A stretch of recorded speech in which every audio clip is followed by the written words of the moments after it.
The jungle goes silent in a way that feels unnatural. No birds, no wind, no mercy. She knows this silence means she's already been seen.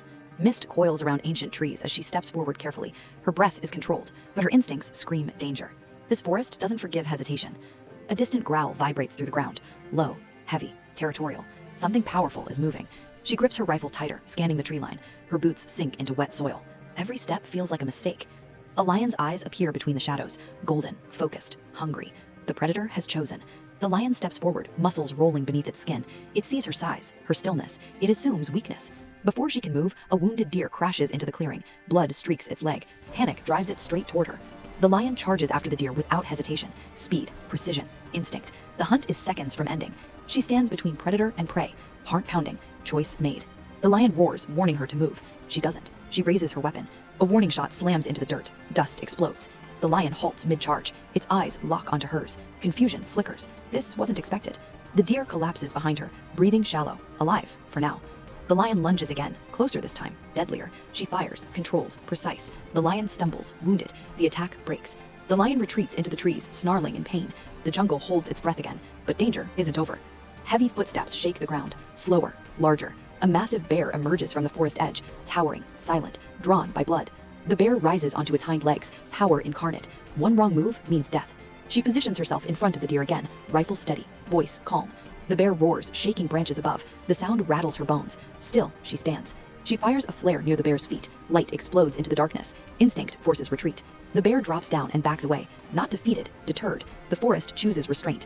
She rushes to the deer, applying pressure to its wound. Her hands are steady. Her fear is controlled. The deer struggles to stand. She supports it, guides it towards the trees. The deer pauses, looks back once, then disappears into safety. Alive.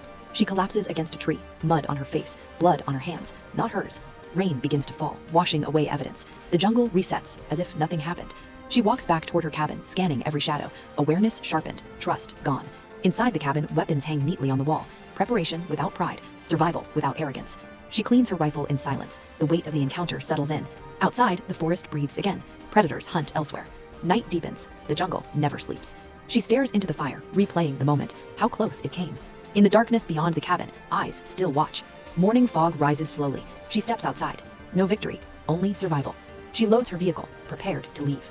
The jungle closes behind her as she drives away. Somewhere deep inside, a lion watches. The bear moves on. The deer lives. Balance holds for now. She doesn't smile. She doesn't celebrate. Because survival isn't victory. It's permission. The animal thought she was weak. It was wrong. And the jungle remembers that. The jungle does not applaud survival. It does not reward courage. It does not care who leaves alive. As the echoes of the encounter fade into the trees, the forest resumes its rhythm. Slow, ancient, indifferent. Leaves sway. Insects return. Somewhere in the distance, something hunts again. The world moves on as if nothing extraordinary has happened, as if a life was almost taken, as if a choice was not made. She stands alone now, surrounded by shadows that feel closer than before. Her breathing is steady, but inside her chest, something is still racing, something that knows how close the end truly was. Survival has a sound. It's quiet, it's heavy, and it lingers long after danger disappears from sight. The lion did not see weakness when it charged. It saw opportunity, and in the wild, opportunity is never wasted.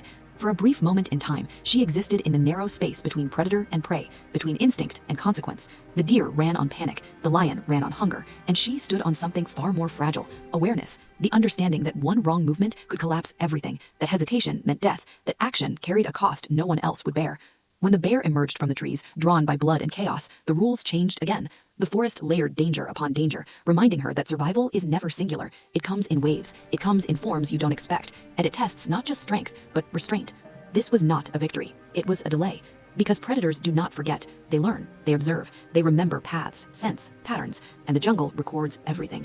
Every footstep pressed into the soil, every breath released into the air, every moment of fear carried by the wind. She knows this. That knowledge is what weighs on her now. As she moves through the forest, away from the clearing, she feels eyes in places she cannot see. Not always watching, but always present. The jungle does not announce its threats twice. It does not explain itself. It simply waits for imbalance. Survival has changed her posture, changed her pace, changed the way she listens. Her cabin appears through the trees, familiar yet smaller than before. Safety here is temporary, borrowed from the silence of the night. Inside, the walls are lined with tools meant to keep death at a distance. Weapons not for dominance, but for balance, for moments exactly like the one she just survived. She sets the rifle down carefully, not with relief, but with respect, because she understands now that power in the wild is never owned, it is only held briefly, and often it is tested when you least expect it. The fire crackles softly, casting shadows that dance across the room. Each shadow looks like movement, each sound feels amplified. This is what comes after survival, the reckoning, the replay, the quiet realization that the line between living and dying is thinner than we like to believe. Outside, the jungle breathes. Somewhere deep in the darkness, the lion moves again, not wounded in pride, but reminded. Somewhere else, the bear drifts toward another scent, another story, and the deer, if fortune holds, moves through the forest with a memory written into its muscles, a lesson passed through instinct. Balance has returned. For now. But balance in nature is not permanent. It is negotiated, moment by moment, through action and consequence, through restraint and necessity, through the understanding that humans are not separate from the system, they are inside it. She sits quietly, staring into the fire, knowing something irreversible has happened, not in the forest, but within her. The wild has marked her, not with scars, but with clarity. Fear no longer feels abstract, death no longer feels distant, and that awareness will follow her long after the jungle fades into view. Morning arrives slowly, filtered through mist and pale light. The forest looks calmer in daylight, but she knows better now. Daylight does not remove danger, it only makes it easier to see, and sometimes seeing is worse. She steps outside, scanning the tree line, acknowledging the space she borrowed from. There is no celebration, no sense of triumph, only gratitude for time, for breath, for the chance to leave. As she loads the vehicle, the jungle closes behind her. Branches sway back into place, footprints soften in the soil, evidence fades, nature cleans itself efficiently. But memory does not fade as easily. She drives away slowly, aware that the forest allows her departure, but does not grant forgiveness. The road cuts through green walls that seem to watch her pass. Somewhere, unseen, life continues exactly as it always has. And that is the truth of survival stories no one likes to admit. They are not endings, they are interruptions. The animal did not misjudge her strength, it misjudged her resolve, and resolve in the wild can be more dangerous than any weapon. Because when fear meets awareness, something rare happens, something that does not belong to predators or prey, but to the fragile space between.